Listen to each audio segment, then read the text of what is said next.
Hi hello everyone, welcome back on an academy platform पे आप लोगों का स्वागत है।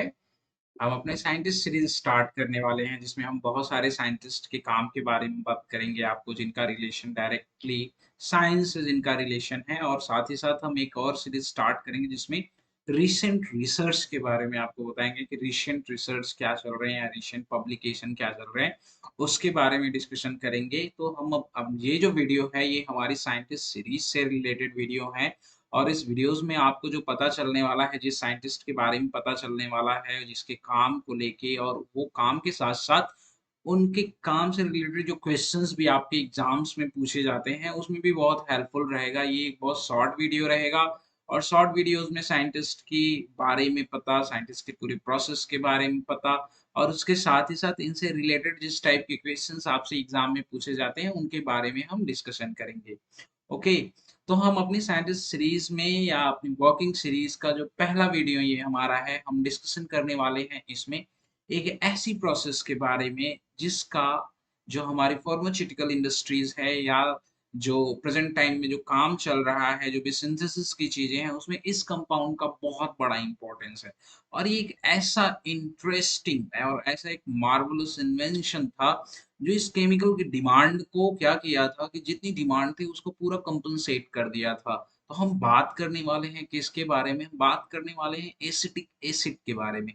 एसिटिक एसिड की रिक्वायरमेंट जो है फार्मास्यूटिकल इंडस्ट्रीज के साथ साथ और बहुत सारी इंडस्ट्रीज में बहुत ज्यादा रिक्वायरमेंट होती है। तो इसके मैन्युफैक्चरिंग के बारे में हम डिस्कशन करेंगे। अगर हम बात करें तो पहले मैन्युफैक्चरिंग जो एसिटिक एसिड की होती थी वो डिफरेंट मेथड यूज करके, जनरली आयरन के कैटलिस्ट यूज करके, कार्बोनिल के साथ रिएक्शन करा के किसी तरह बहुत ही मिनिमम अमाउंट में एसिटिक एसिड की सिंथेसिस की जाती थी। बट इस वीडियो में हम आपसे जो बात करेंगे वो काफी इम्पोर्टेंट प्रोसेस है, और उसका अपने आप में एग्जाम के साथ साथ काफी ज्यादा इम्पोर्टेंट रोल है। तो हमारा जो डिस्कशन है वो डिस्कशन है, हम बात करने वाले हैं मॉन्सैंटो एसिटिक एसिड प्रोसेस के बारे में। मॉन्सैंटो ने क्या किया था कि कार्बोनाइलेशन की कराया था, किसका कार्बोनाइलेशन कराया था, किसकी प्रेजेंस में? मेथेनॉल के प्रेजेंस में रोहेडियम का कैटलिस्ट यूज करके कार्बोनाइलेशन करा के एसिटिक एसिड की सिंथेसिस की थी। जो रिक्वायरमेंट थी इंडस्ट्रीज में या फार्मास्यूटिकल इंडस्ट्रीज में, सब में एसिटिक एसिड की जो रिक्वायरमेंट थी और जो कॉस्ट थी मैन्युफैक्चरिंग की, उस कॉस्ट को रिड्यूस किया था। मॉन्सैंटो के बाद भी बहुत प्रोसेस आए, एक दो प्रोसेस और आए हैं जिनका बहुत ज्यादा इंपॉर्टेंस है आपके एग्जाम में, उसके बारे में भी डिस्कस करेंगे। उससे रिलेटेड नेक्स्ट वीडियो लेके आएंगे जिसमें उसके बारे में भी डिस्कशन करेंगे, इसके बारे में भी बात करेंगे कि इसकी मैन्युफैक्चरिंग यूनिट कहाँ पे है, इसका इन्वेंशन कहाँ पे हुआ था, कैसे हुआ था, ये सारी प्रोसेस के भी बारे में डिस्कस करेंगे। ओके, तो सबसे पहले हम बात करते हैं मॉन्सैंटो एसिटिक एसिड प्रोसेस के बारे में। ऑर्गेनोमेटेलिक केमिस्ट्री में इस टॉपिक से क्वेश्चन काफी ज्यादा पूछा जाता है, स्पेशली ये आपके रिएक्शन मैकेनिज्म का एप्लीकेशन पोर्शन है। इसमें डिफरेंट रिएक्शन एक ही कैटालिटिक साइकिल में प्रोसीड करते हैं, जो आप अलग अलग रिएक्शन जो है रिएक्शन मैकेनिज्म के टॉपिक में पढ़ते हो। तो और कैटालिटिक साइकिल्स दे के भी आपसे स्टेप्स भी पूछी जाती हैं, साथ ही साथ स्टेप दे के आपसे इनकमिंग प्रोडक्ट्स भी पूछे जाते हैं। तो और साथ ही साथ कैटालिटिक साइकिल में कौन सी स्टेप स्लो है, कौन सी स्टेप फास्ट है, कौन सी स्टेप रेट डिटरमाइनिंग है, कैटालिटिक साइकिल में कौन सा मेटल यूज किया जाता है, कोऑर्डिनेशन नंबर क्या होता है, जब कोई पर्टिकुलर रिएक्शन हो रही है तो उसमें उस कॉम्प्लेक्स की ज्योमेट्री क्या है, उसके ऊपर टोटल वैलेंस इलेक्ट्रॉन क्या है। इस तरह के क्वेश्चंस आपसे एग्जाम में पूछे जाते हैं। CSIR नेट में 4 मार्क्स में, 2 मार्क्स में भी क्वेश्चन पूछे जाते हैं, और IIT गेट में जो है 2 मार्क्स में या 1 मार्क्स में भी क्वेश्चन पूछे जाते हैं। जैम के एग्जामिनेशन के लिए भी ये कॉन्सेप्ट काफी ज्यादा इंपॉर्टेंट है, जिसमें उनसे सिर्फ और सिर्फ किसके बारे में? कैटलिस्ट के बारे में पूछा जाता है, कभी कभी थोड़ा बहुत रिएक्शन के बारे में पूछ लिया जाता है। तो देखो मॉन्सैंटो, अगर बात करें मॉन्सैंटो एसिटिक एसिड प्रोसेस के बारे में बात करें तो इसमें ये क्या करते हैं कि रोहेडियम का कैटलिस्ट यूज करते हैं। रोहेडियम के कैटलिस्ट पे CH3I का ऑक्सीडेटिव एडिशन करा के इस प्रोडक्ट का फॉर्मेशन करते हैं, ठीक है, जो कि 18 इलेक्ट्रॉन कॉम्प्लेक्स रूल फॉलो करता है। फिर दोबारा उसके बाद जो नेक्स्ट कैटालिटिक रिएक्शन होता है वो माइग्रेटरी इंसर्शन होता है। माइग्रेटरी इंसर्शन करा के इस प्रोडक्ट का फॉर्मेशन कराते हैं। उसके बाद जो कि कॉम्प्लेक्स आपका कोऑर्डिनेटिवली जो है वो क्या है, अनसैचुरेटेड, इसके कोऑर्डिनेशन को कंप्लीट करते हैं कैसे, सीओ के कोऑर्डिनेशन को करा के, सीओ का कोऑर्डिनेशन कराते हैं, सीओ का एसोसिएशन कराते हैं, ये कॉम्प्लेक्स का फॉर्मेशन कराते हैं। फिर नेक्स्ट स्टेप में जो आपको मिलता है, नेक्स्ट स्टेप में रिडक्टिव एलिमिनेशन प्रोसेस होके आपका जो है क्या मिलता है, आपको फाइनल प्रोडक्ट मिलता है। फाइनल प्रोडक्ट बात करें तो ये किस फॉर्म में मिलता है, फॉर्म में मिलता है एसिल आयोडाइड फॉर्म में मिलता है। इसकी हाइड्रोलिसिस करा के हम क्या करते हैं, एसिटिक एसिड की सिंथेसिस करते हैं। इस प्रोसेस का जो नाम है, इस प्रोसेस का नाम है Monsanto acetic acid process. Monsanto acetic acid process के बारे में थोड़ा सा हम अगर बात करें कि ये कितने प्रेशर पे वर्क करती है, तो प्रेशर जो यूज होता है वो 30 टू 60 एटीएम प्रेशर यूज होता है। मीन्स हमें एडिशनल प्रेशर भी देना पड़ता है। साथ ही साथ जो इसका वर्किंग टेम्परेचर है वो 150 degree to 200 degree centigrade temperature के बीच में ये पूरी रिएक्शन जो है वो होती है। और फाइनली क्या होता है, आपका एसिटिक एसिड का फॉर्मेशन होता है। और ये कैटालिटिक साइकिल चलती रहती है, बिकॉज जब हम हाइड्रोलिसिस कराते हैं तो हाइड्रोलिसिस करा के एसिटिक एसिड का फॉर्मेशन, और जो ये आयोडीन है वाटर के हाइड्रोजन के साथ रिएक्ट करके एच का फॉर्मेशन करता है, और यही एच मेथेनॉल से रिएक्ट करके प्रोड्यूस्ड करता है क्या, इथाइल आयोडाइड, जिसका ऑक्सीडेटिव एडिशन होता है। फिर ये कैटालिटिक साइकिल अपनी चलती रहती है और इस कंपाउंड को बाहर निकालती रहती है, जो हमारे लिए इंपॉर्टेंस है इंडस्ट्रियल पॉइंट ऑफ व्यू से। इसकी इंडस्ट्रियल पॉइंट ऑफ व्यू से काफी डिमांड है, बिकॉज ये काफी इंडस्ट्रीज में इसका काफी रोल होता है। चाहे हम फार्मास्यूटिकल इंडस्ट्रीज की बात कर लें या किसी और इंडस्ट्रीज की बात कर लें, एसिटिक एसिड की रिक्वायरमेंट काफी ज्यादा है। तो एसिटिक एसिड के फॉर्मेशन का ये मेथड काफी हेल्पफुल रहा है। बट इस मेथड के भी कुछ ड्रॉबैक रहे हैं जिनके ऊपर काम हुआ था। तो थोड़ा सा डिस्कशन करते हैं मॉन्सैंटो एसिटिक एसिड प्रोसेस की हिस्टोरिकल बैकग्राउंड के बारे में। बने रहिएगा, इसके साथ और भी कुछ इंपॉर्टेंट टॉपिक मैं बताऊंगा जो आपके एग्जाम के लिए काफी इंपॉर्टेंट है, उसके बारे में भी डिस्कशन करेंगे। उसका रिलेशन इसी कैटालिटिक साइकिल से है। ठीक है, तो बात करें तो इसका जो इन्वेंशन हुआ था, फर्स्ट टाइम जो काम किया था वो एक जर्मन कंपनी थी, जर्मन केमिकल कंपनी BASF। 1960 में इसके ऊपर काम किया था, मॉन्सैंटो एसिटिक एसिड प्रोसेस के बारे में।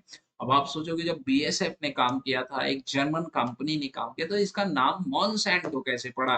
तो मॉन्सैंटो कैसे पड़ा, ये मॉन्सैंटो एक अमेरिकन कंपनी है जिसने 1966 में क्या किया, 1966 में इस प्रोसेस को मॉडिफाइड किया और इल्ड को इंक्रीज किया था। ठीक है, अब उस प्रोसेस को मॉडिफाइड करने में क्या क्या रोल था, टेम्परेचर प्रेशर के रिक्वायरमेंट्स को रिड्यूस्ड किया था, ताकि जो प्रोडक्शंस है वो मिनिमम कॉस्ट पे जो है हम कर सकें और मैक्सिमम प्रोडक्शन कर सकें। आगे अगर डिस्कस करते हैं कि इस कैटालिटिक साइकिल का आपके एग्जामिनेशन पॉइंट ऑफ व्यू से क्या इंपॉर्टेंट है, CSIR नेट गेट के एग्जामिनेशन पॉइंट ऑफ व्यू से क्या इंपॉर्टेंट है, तो ये क्वेश्चन काफी कॉमन होता है कि ये पूछता है कि मॉन्सैंटो कैटलिस्ट क्या है। तो ये जो है ये आपका पूरा मॉन्सैंटो कैटलिस्ट है। और ये भी पूछता है कि मॉन्सैंटो कैटलिस्ट में किसका ऑक्सीडेटिव एडिशन होता है, ये भी काफी इंपॉर्टेंट पॉइंट है, CH3I का ऑक्सीडेटिव एडिशन होता है। ये भी पूछ लेता है कि माइग्रेटरी इंसर्शन स्टेट जब होती है तो मेटल का ऑक्सीडेशन स्टेट क्या होता है। मींस कैटालिटिक साइकिल में जितने भी आपके कंपोनेंट्स बन रहे हैं, जितने भी आपके प्रोडक्ट्स बन रहे हैं, सबके इलेक्ट्रॉनिक एनवायरनमेंट, मेटल का फॉर्मल ऑक्सीडेशन स्टेट, मेटल के टोटल कोऑर्डिनेशन नंबर, मेटल के जो है ज्योमेट्री, ये सारे बहुत इंपॉर्टेंट है। और इस कैटालिटिक प्रोसेस की या इस टाइप के सिंथेसिस के कुछ ड्रॉबैक भी रहे। ड्रॉबैक को मिनिमाइज कैसे किया गया, या ड्रॉबैक को अगर मिनिमाइज किया गया तो क्या प्रोसेस इनहेंस की गई, या क्या किस चीज को किस प्रोसेस से सब्स्टिट्यूट किया गया, ड्रॉबैक के पीछे रीजन क्या रहा, इसके बारे में डिस्कशन, या जिस प्रोसेस ने इसे रिप्लेस किया उस प्रोसेस के बारे में डिस्कशन हम नेक्स्ट वीडियो में करेंगे। एक क्वेश्चन आपसे ये भी पूछता है कि पूरी कैटालिटिक साइकिल में ऐसी कौन सी स्टेप होती है जो रेट ऑफ रिएक्शन बताती है। तो रेट ऑफ रिएक्शन आइडेंटिफाई करने के लिए तो एक्सपेरिमेंटल प्रोसेस होती है, और वही प्रोसेस, जो प्रोसेस सबसे स्लो होती है, वही रेट ऑफ रिएक्शन को आइडेंटिफाई करती है। तो मॉन्सैंटो में अगर हम बात करें तो जो ऑक्सीडेटिव एडिशन होता है, ये स्टेप स्लो होती है, और यही जो होती है क्या होती है, आपकी रेट डिटरमाइनिंग स्टेप होती है। तो इससे रिलेटेड क्वेश्चन पूछ चुका है एक बार। तो रेट डिटरमाइनिंग स्टेप जो होती है, ये CH3I होता है। CH3I का जो ऑक्सीडेटिव एडिशन होके मेटल ऑक्सीडाइज्ड हो रहा है, यहाँ से यहाँ आने पे +2 जो चेंज आ रहा है मेटल के ऑक्सीडेशन स्टेट में, यही प्रोसेस जो होती है स्लो होती है, और यही रेट डिटरमाइनिंग स्टेप होती है मॉन्सैंटो एसिटिक एसिड प्रोसेस की। और इसके ड्रॉबैक के बारे में बात करें कि इसका ड्रॉबैक क्या क्या रहा, कि हमें नेक्स्ट प्रोसेस से या नेक्स्ट मेथड से इसे रिप्लेस करने की जरूरत पड़ी। तो इसका ड्रॉबैक सबसे पहले क्या रहा कि इसमें वाटर मॉलिक्यूल की रिक्वायरमेंट काफी ज्यादा थी। दूसरा ड्रॉबैक क्या रहा कि इधर HI भी पोलर है और CH3I भी पोलर है। इसका जब अमाउंट्स रिएक्शन मीडियम में इनहांस करने लगा, तो ये ऑक्सीडेटिव एडिशन के लिए दोनों के बीच में कंपटीशन होने लगा, जिससे साइड प्रोडक्ट मिलने के भी चांसेस काफी ज्यादा थे। जिस वजह से CH3I और HI के बीच में जब कंपटीशन होने लगा ऑक्सीडेटिव एडिशन का, तो डेफिनेटली HI का ऑक्सीडेटिव एडिशन फास्ट होना चाहिए या स्लो होना चाहिए, ये जानने के लिए आपको मेरी वीडियोस देखनी पड़ेंगी जो इसी चैनल्स पे पड़ी हुई हैं। सारी रिएक्शन के बारे में डिटेल में डिस्कशन भी किया जाएगा आपके साथ, कि कौन सी रिएक्शंस ऑर्गेनोमेटेलिक कंपाउंड में कैसे होती है, किन रिएक्शंस के लिए किस किस चीजों के रिक्वायरमेंट की जरूरत होती है, और साथ ही साथ कुछ ऐसे interesting fact with respect to scientist, with respect to process, with respect to reaction, with respect to synthesis भी हम लोग डिस्कस करेंगे। तो बने रहिए और आप देखते रहिए, और ऐसे ही कुछ इंटरेस्टिंग नॉलेज कुछ ही समय में आप पाते रहिए। तो मॉन्सैंटो एसिटिक एसिड प्रोसेस का यूज किस लिए किया जाता है? एसिटिक एसिड की सिंथेसिस के लिए। इसमें हम क्या यूज करते हैं? रोहेडियम का कैटलिस्ट यूज करते हैं। रोहेडियम के कैटलिस्ट के साथ साथ हम क्या यूज करते हैं? CH3OH, और साथ ही साथ कार्बोनिल। कार्बोनाइलेशन हम करते हैं किसकी प्रेजेंस में? मिथेनॉल के प्रेजेंस में। ठीक है, HI का भी अमाउंट हम लेते हैं, और ये पूरी रिएक्शन इनिशिएट होती है कैटालिटिक प्रोसेस के थ्रू। सिंथेसिस किसकी होती है? जिस मॉलिक्यूल का हमें रिक्वायरमेंट है। मॉलिक्यूल क्या है? Acetic acid.